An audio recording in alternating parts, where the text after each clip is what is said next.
to take his watch away. So that will nurture a set of fears that will steer and stimulate his imagination on the negative side. But without imagination, there is no room for exploration. Imagination and curiosity are brothers and sisters in my world, and that's what leads people to gain cosmic consciousness. You have to be curious. You have to challenge yourself to think out of the box, and even if you don't understand someone, you have to give him a chance to walk in his moccasin. You have to walk his shoes and do your homework before you put a judgment on anyone. I have learned to do that the hard way myself. Thanks. Another question from forum member Saj Moon. What specific practices or studies have most assisted you in attaining this cosmic consciousness state? First of all, as I said earlier, the sad reality is even though that humans are very progressive and there is absolutely no limitation and anyone can do what I can do with the good teachers, there are people that are born with the gift. There are no schools, university that will produce Einstein. Period. There is a big difference between education and intelligence. If you are spending a lot of life, in the case of Sajman, with the Mayan, the Incas, and the Sumerian, you obviously know that all these disappeared civilizations were master in understanding the cosmic code, and all of them were into the stars.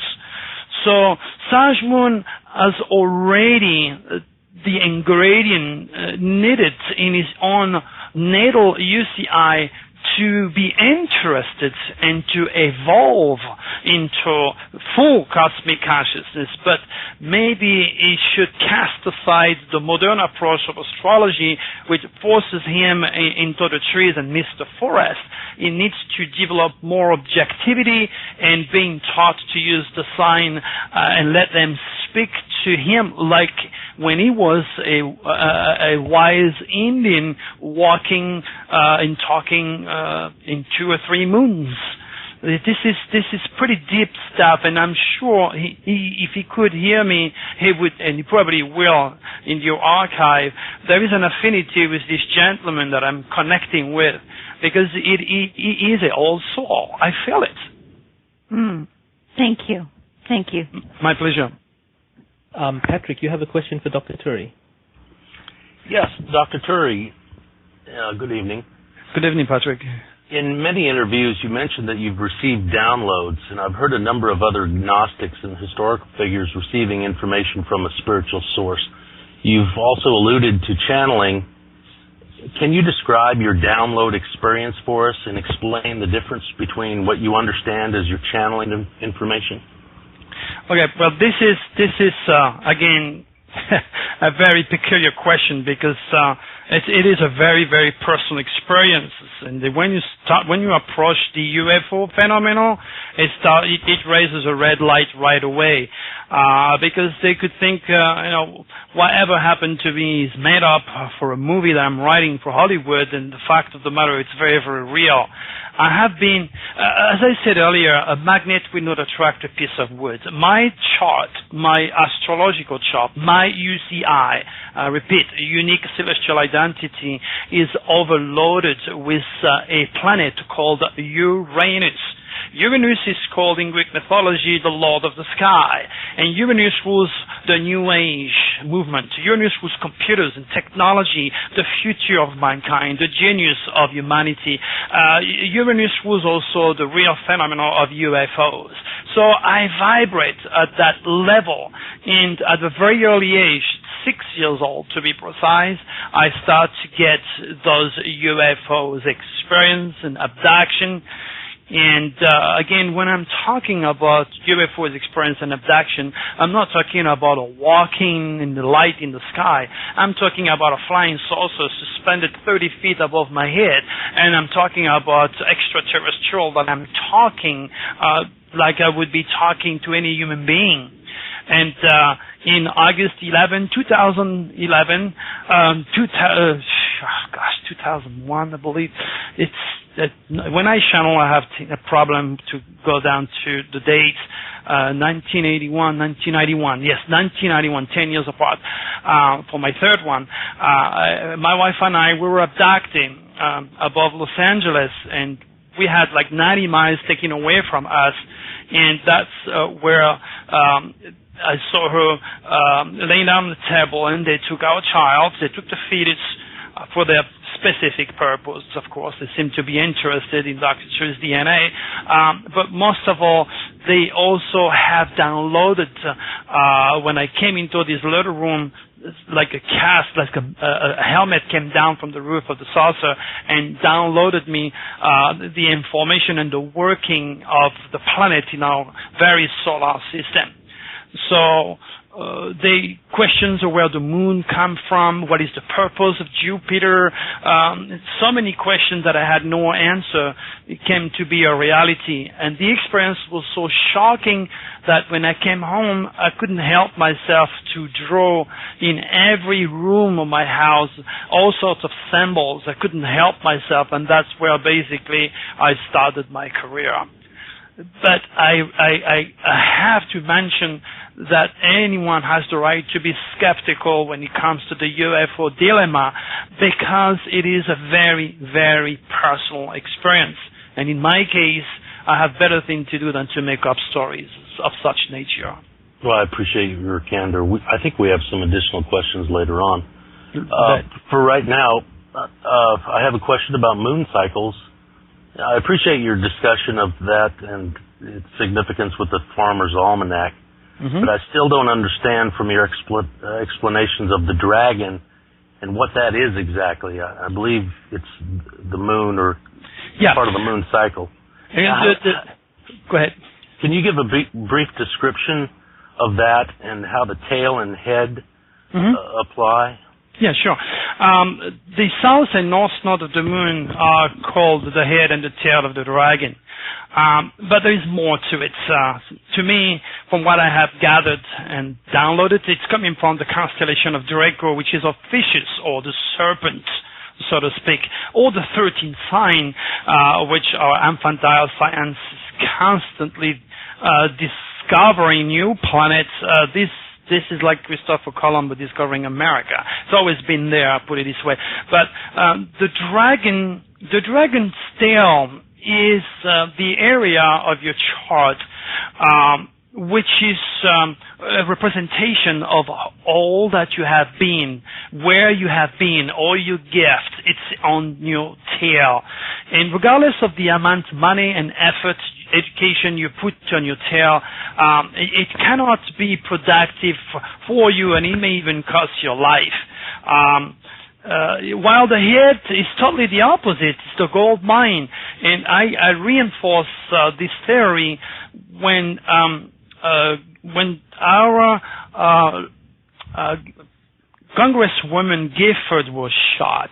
I don't know if you remember. There were a little girl involved, Christina, and the school board managed to get this little girl to get closer to the Congresswoman, not knowing that in a million years you would never do that, because Christina was born with the tail of the dragon into the sign of Capricorn that regulates the field of politics.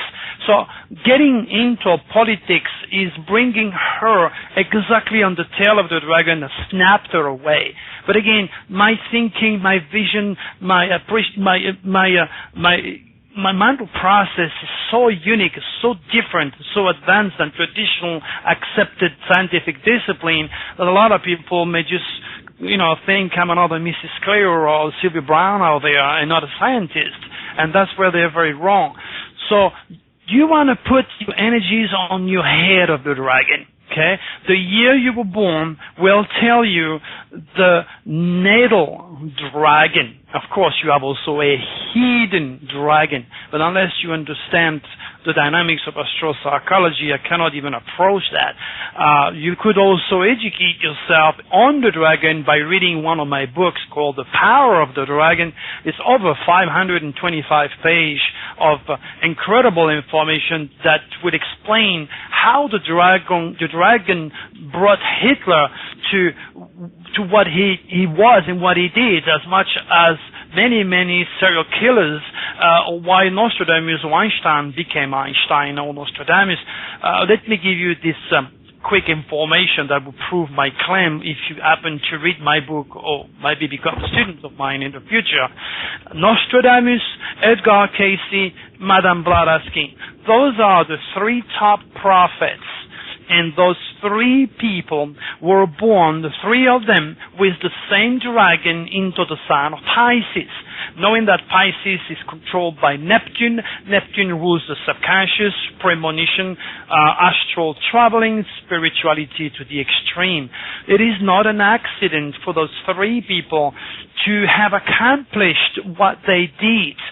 And I'm giving you just one information, of course, but there is so many people that are not touching. They are not using their dragon. And that could mean the difference between being very successful or not. In my case, I was born with the head of the dragon in Aries, which is sometimes why people perceive me as egocentric, because Aries is very competitive.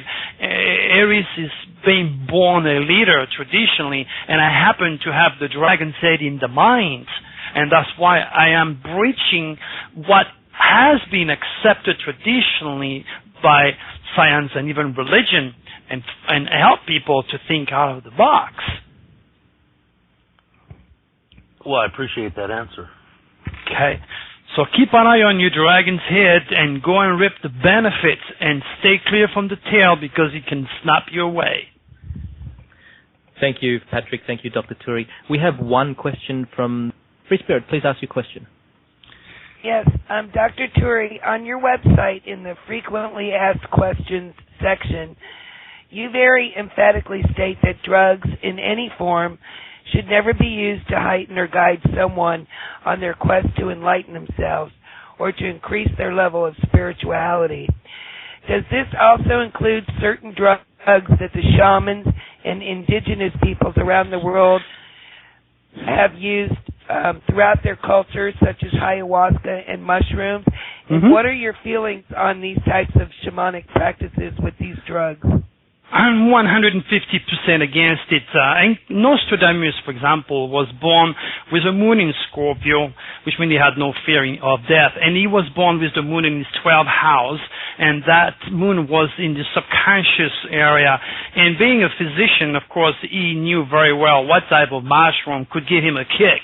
So most of the time when he was handling or dealing into the superconscious in time and space, he was being high, but he was born with the head of the dragon in Pisces, and that means the use of drug, while prohibited, in his case was beneficial, but it still blurred his communication due to his Mercury also in the sign of Pisces. What I'm trying to say here, Neptune regulates the area of deception, illusion. Neptune, or the sign of Pisces, is the symbol chosen by Christianity. Okay?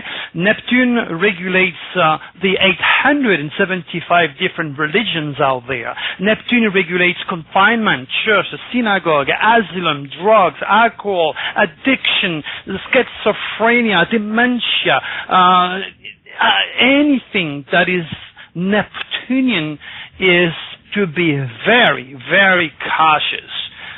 If you go and see a dentist and he happens to have the characteristics of a Neptunian, which means a gypsy, a hippie, long hair, bad teeth, and smell pot, I don't think you will let this guy touch your mouth, correct? And that is an attitude that must be taken also in dealing with metaphysics and the spirit. You can go, or I can go, for the next 15 years on top of a mountain with a very famous guru. 15